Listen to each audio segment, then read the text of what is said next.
আসসালামু আলাইকুম। আজ আপনাদের সাথে শেয়ার করব দই পুরুলি বা পোড়া দই তৈরির সহজ রেসিপি। ঘরে থাকা মাত্র 2টি উপকরণ দিয়ে এই মজাদার ডেজার্ট তৈরি করে আপনাদের সাথে শেয়ার করব। কিভাবে পারফেক্টভাবে পোড়া দই বা দই পুরুলি তৈরি করা যায় তার সকল টিপস সহ আজকের রেসিপি।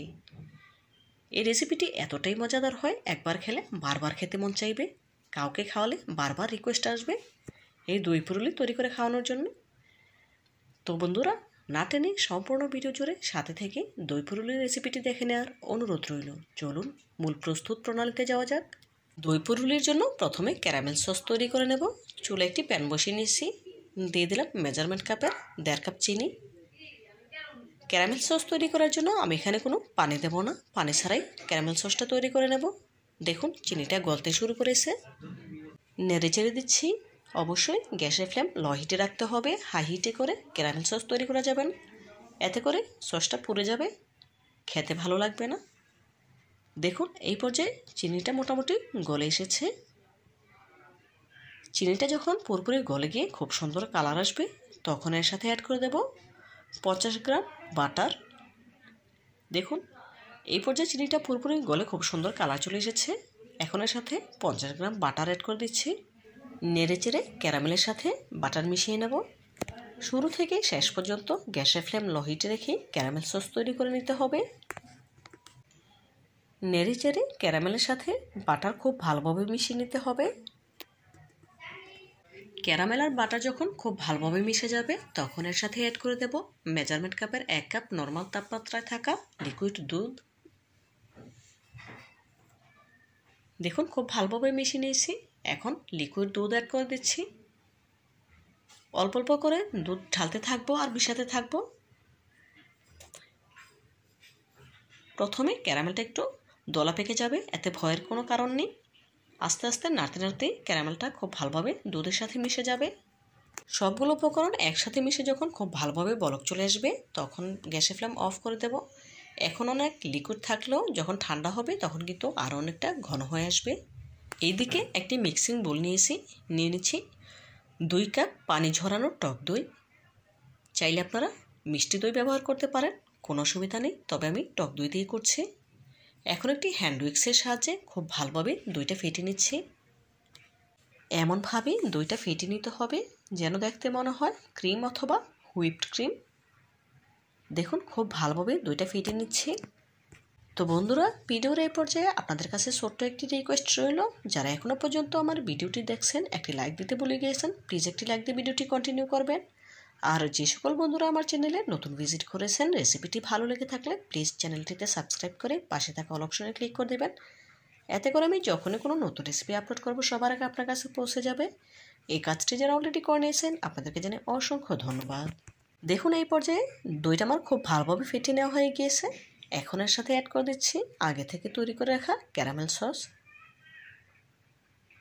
খুব ভালোভাবে নেড়ে মিশিয়ে নিচ্ছি। এখানে 1.5 কাপ পরিমাণে ক্যারামেল সস তৈরি করে নিয়েছিলাম। 1.5 কাপ ক্যারামেল সস এখানে অ্যাড করে দিয়েছি।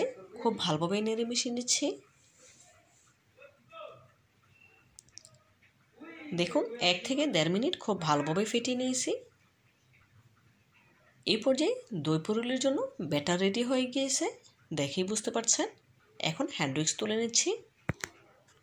দই পুরুলি সেট করার জন্য এখানে আগে থেকে একটি মোল্ডে বেকিং পেপার বিছিয়ে নিয়েছি, দেখেই বুঝতে পারছেন। এখন এই মোল্ডে সরাসরি দইয়ের মিশ্রণটা ঢেলে দেব।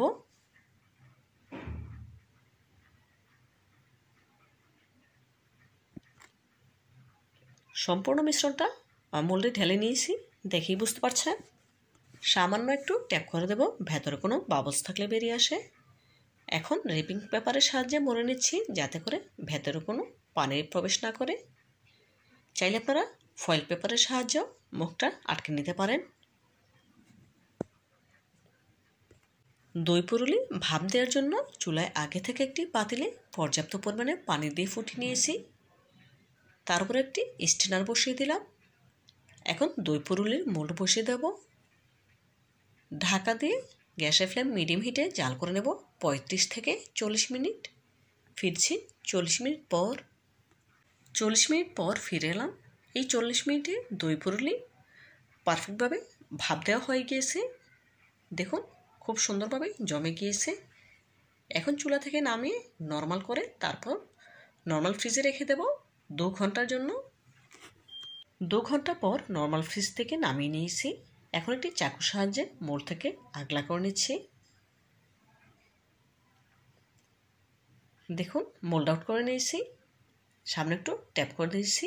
মোল্ড থেকে খুব সহজেই ট্রান্সফার হয়ে গিয়েছে। ওপর থেকে ক্যারামেল সস দিয়ে ডেকোরেশন করে নিচ্ছি। চাইলে আপনারা অন্য যে কোনো ড্রাই ফ্রুটস দিয়ে ডেকোরেশন করে নিতে পারেন, কোনো অসুবিধা নেই। এই দই পুরুলি কোনোভাবেই গরম অবস্থাতেই মোল্ড আউট করতে যাবেন না, এতে করে ভেঙে যেতে পারে। সেজন্য অবশ্যই নর্মাল ফ্রিজে 1 থেকে 2 ঘন্টা রাখার পরে মোল্ড আউট করে নেবেন। এখন দই পুরুলি কেটে আপনাদের সাথে শেয়ার করছি। মুখে দিলেই মিলে যাবে এমন একটি ডেজার্ট রেসিপি আপনাদের সাথে শেয়ার করলাম। আপনারা একবার হলো বাসায় এভাবে ট্রাই করবেন, ইনশাআল্লাহ আপনারাও পারফেক্টভাবে দই পুরুলি তৈরি করতে পারবেন।